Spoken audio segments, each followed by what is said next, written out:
All right, this series is starting to get good. Let's talk about Lady in the Lake, Season 1, Episode 3. I was the first to see her dead. You were the last to see her alive.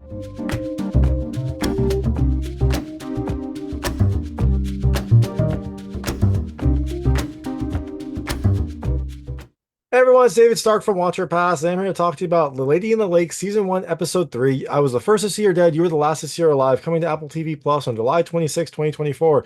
This is the third episode in this limited series. I think there's 7 episodes. We're moving along. We're finding out more about what happened. We're finding out more of what might cause this lady to be in the lake.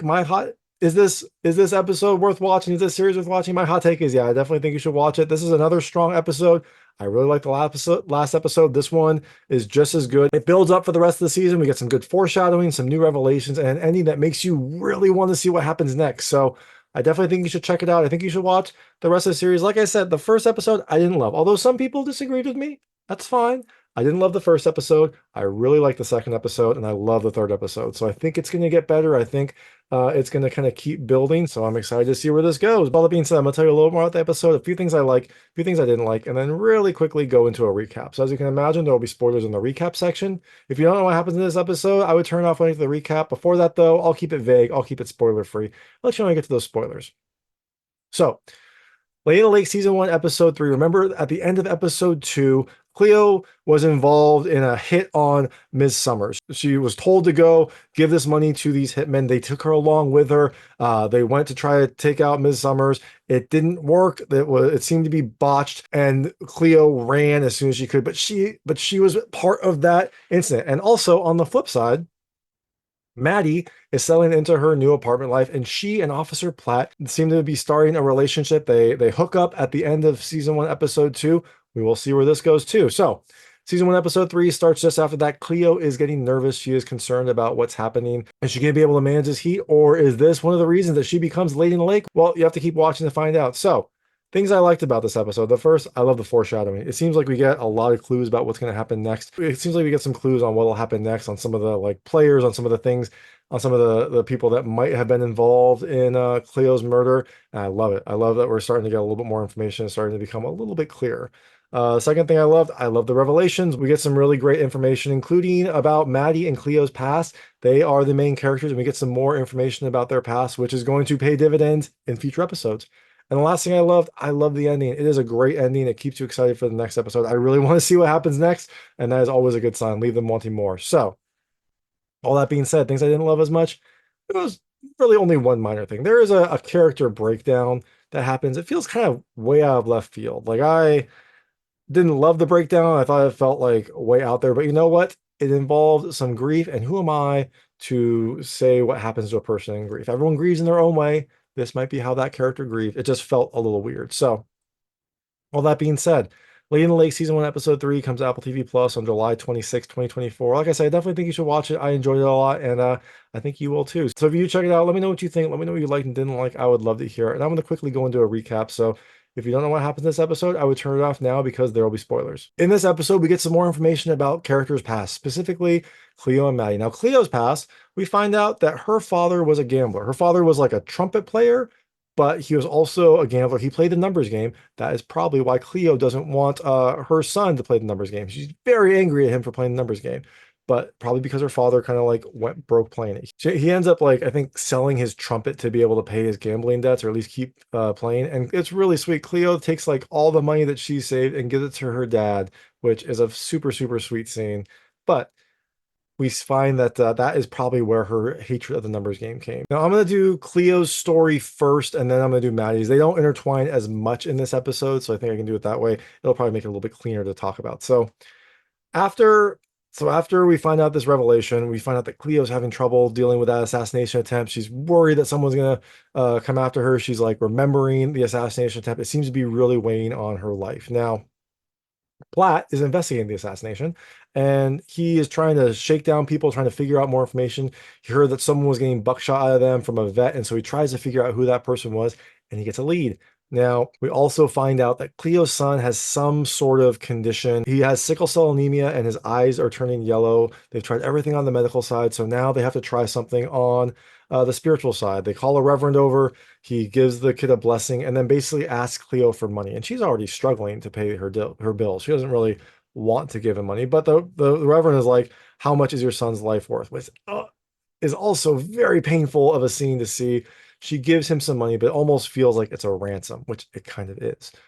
So that happens. And after this, dealing with the grief of her son being sick and maybe not being able to be recovered, and also dealing with this assassination weighing on her, she gets dressed up and goes to the Pharaoh Club. Dora's singing. Slappy is giving an introduction. He's kind of like an MC at this point. And Cleo goes there and just gets like drunk. When she gets there, Reggie's like, yo, like go home. You should lay low right now, because we found out earlier that Reggie's the one that hired those assassins. It was his call to get those assassins. That failed horribly. And so he is trying to like manage the heat. So he tells Cleo to go home to lay low, but Cleo doesn't do that. She gets drunk. She goes out and dances. She dances like crazy, gets a lot of attention. Eventually she goes and talks to Mr. Gordon and like asks him essentially like about the assassin. She doesn't say that, but she uses like code words, and Mr. Gordon's like confused, and it's weird. Like he theoretically hired her. He told her to go give the money there, but he had no idea what Cleo was talking about. And so after this, Slappy comes and like takes her home. He asks what she said to Mr. Gordon. She doesn't say it, but Slappy takes her home, tells her to go to bed, and then that's when Cleo like starts crying, and she starts crying about like her son being dying, and also that she got the like this prophet and all he did was ask for money, and she's also probably crying about this assassination attempt, but she's got a lot on her mind, and so she just kind of breaks down in this moment. Now eventually Platt finds this buckshot person and interrogates him, and he eventually snitches and says it was like a black lady in a powder blue coat. And Platt knows who that is. He knows Cleo very well, and so he goes and shows up at Cleo's work to talk to her. And he like Platt's a very, very smart detective. He doesn't like accuse her, he doesn't arrest her. He like basically just says he knows that she drove the car and hired the assassins, and he's gonna try to keep her name out of this as long as she can, if she helps him. He can't like protect her, but he can buy her some time. Now she tells him the car and the license plate number, and then she asks like, what happens when that time runs out? Because he said he was gonna like try to keep her name out of it. Well, he says if you come in, we can protect you. And Cleo's like, you mean the police? You mean the same police that come by the club every week and get a big fat envelope? And I don't know if Platt knows about this because he seems a little surprised, but Cleo is right. Like, why would you think the police would protect her when they are already on the take? So Cleo seems like she might be on her own. So after this incident, Cleo goes home and sees her son. They start talking, and we find out that Cleo actually played the numbers game before. She's talking to her son and is like, do you know anyone that's played the numbers game and won? And her son's like, you did. And we find out that, remember back in the day when she gave her money to her father because he lost his trumpet? Well, Cleo gave that money to her father, $10, and like picked a number in a dream, 221. It was something that she was dreaming, I guess. And her father played that and won big. And unfortunately, he won big and then just ducked out. So he won big and took the money and ran. So she tells her son that she's going to play the numbers game one last time, hit it big, and then she's going to take them away. So she wants her son to give her all the information about the players of the numbers game and whatnot. She wants to get as much information as she can. So she starts telling her about the players.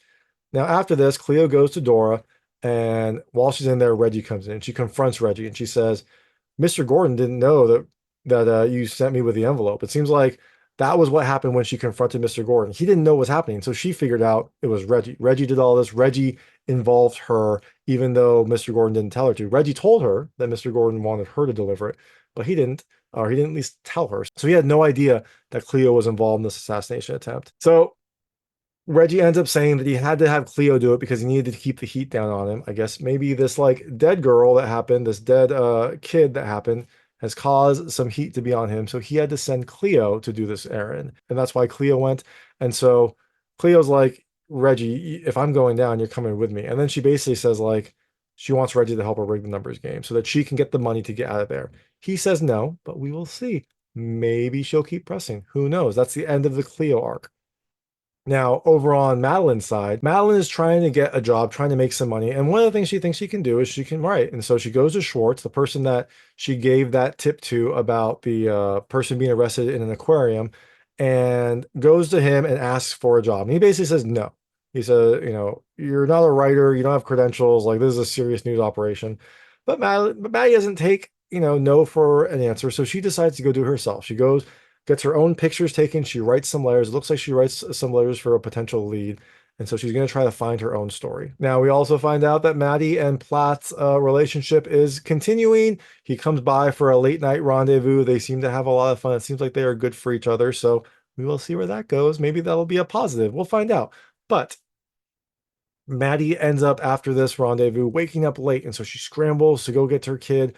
Her kid's at some sort of like college fair. She gets there. She's trying to like show her kid different colleges, and he seems uninterested. Her kid is kind of a jerk in this series. We'll see if he gets better. I don't think he will, though. So after this event, Maddie decides not to take her son home. She takes him to her apartment, and when she gets there, her son is very uncomfortable. Maddie's trying to be nice. She's like showing him his apartment. She's showing him her apartment, making him tea, asking him what he thinks. He's like, it smells, it's weird, it sucks, essentially. So eventually they start arguing. In the heat of the argument, Maddie tells her son that her husband, Milton, is not his father. And you're like, whoa. And her son is kind of a jerk about this. Her son basically asked if it was some guy she slept with and didn't even write her name in her diary. And you're like, what? And apparently he read her diary the day before his bar mitzvah. And so he's had this realization for a long time. He's known. He like snuck into her room and read her diaries because he's a psychopath. I don't know why. Like it's real creepy. But he's known this for a while. And then he like starts trying to get pity, saying like, I don't know who I am. I don't know who my real father is, but I don't care because I have a dad. And you're like, okay, you're still a weird creep and I don't really like you. And you're probably the one that killed that little girl, but we'll see. We'll see what happens. Maddie eventually brings him back to her dad's house. Maddie eventually brings him back to her husband's house, to Milton's house. He gets out. It's awkward again, as every scene with her and her family is awkward, but he gets out. Milton is there. They kind of look at each other and Maddie drives away. So Maddie also ends up getting a letter from the correctional facility. She wrote a letter to Zawadzki, the aquarium employee, the person who was arrested for Tessie's death. And so she gets this letter and she goes back to Schwartz, that investigator at the Baltimore Sun, and says, hey, I have a story now. Let me work it. And so he eventually agrees. He's going to give her like a contributor credit. He's going to be under his byline, but he agrees. She has a job and she gets an advance on this story. She uses that advance to pay her rent. So now Maddie's being self-sufficient. She's doing it on her own. She's got a job. She's got a story. She's doing it. So her and Schwartz end up going to the coroner's office to get some more information. And the coroner tells them that, some information that the family doesn't know, only the police know. But she also tells them that there were skin cells under Tessie's nails. So the person who theoretically killed her must have had scratches. And they said that Zawadzki didn't have scratches. So whoever killed this girl must have had scratches. I wonder if her son has scratches. I don't remember if he had scratches before, but maybe he has scratches.